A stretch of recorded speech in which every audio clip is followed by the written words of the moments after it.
back. Okay. You said you studied accountancy. Yes. And now you're a jazz musician. Yes, ma'am. How did that happen? How did you learn to play the guitar? And how did all this love come, so much so that you gave up your profession to go into music? I think for me, it was divinely ordained. I never thought that guitar would be my source of livelihood. It would take me around the world and do what I do so passionately. It was just fluke. I saw a guitar in a friend's house.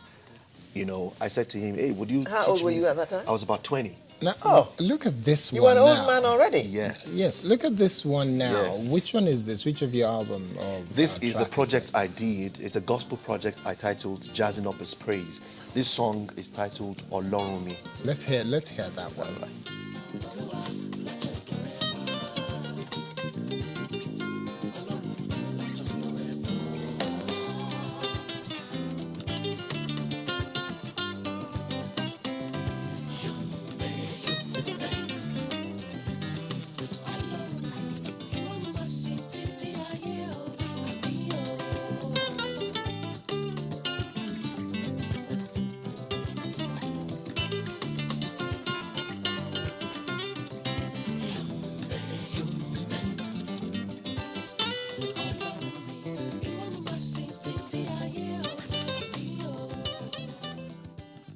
Yes, So you picked up a guitar when you were 20 at a friend's house, and then what happened? And then I started learning how to play.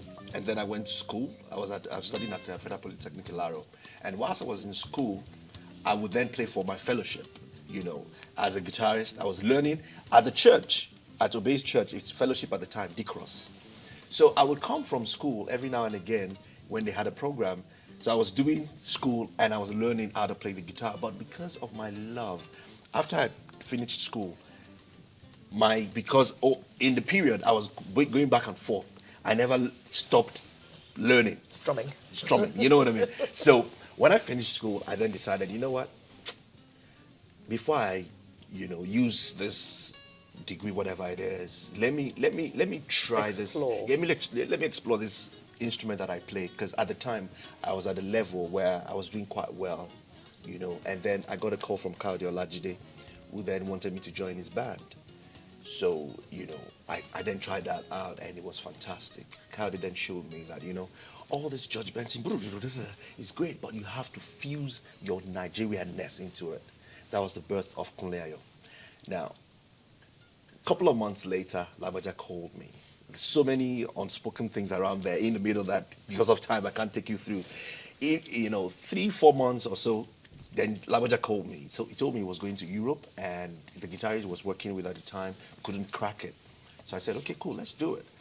So they got my passport. I rehearsed with them, we went. And that opened me up. I now then saw the possibility of, I could actually do this and I could play all around the world like my boss was doing at the time. Mm-hmm. And then I played with Labaja for about 2 years. And then I told him, you know what, bros, I have to go pursue my career. Because in that period, I was going back and forth to South Africa trying to see. And then I got a deal with Universal Music South Africa. And that was the birth of Adekunle Ayo, the artist. Now, what is it about the guitar that makes the player so passionate? When they're on that guitar, it's like they're in another world. Yes, ma'am. Yes. What is it? It's a connection. It's a love connection between you and the instrument. Guitar is like a woman. When you really love her, love her, you spend time with her. You look into her eyes and you tell her you love her. I love you, baby. Those little things. I wish I could find a man who treat me like a guitar. Yeah, so yeah. When you see people play the guitar and they're transformed. Seventh heaven. They're someplace else. They're not here. Yes. The sound of the music you're playing at the time, because you always go into yourself to find notes to speak what you're feeling at the time.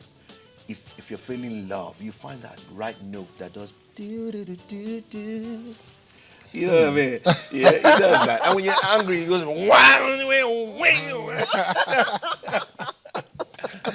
and that does it. And it just People know, they feel it Yes. with you when you're happy. They hear it in your sound. They hear it when you're sad. They hear it when you're, you know. You are very. Just looking back now to some cousins I have who used to play the guitar, I could always tell when they were sad.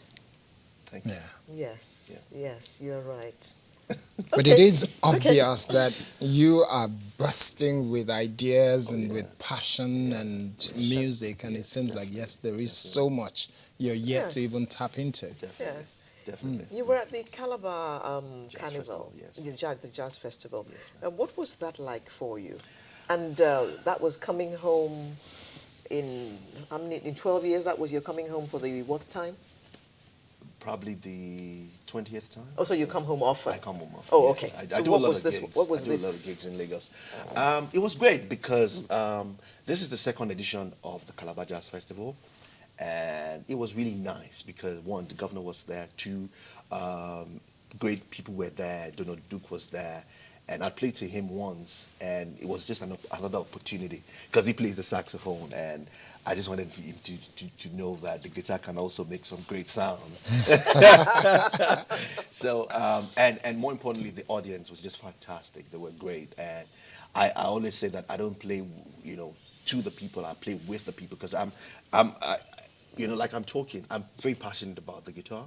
So when I play, I make sure that I draw you to my world and you get it. You must get it before you leave my show. That is good.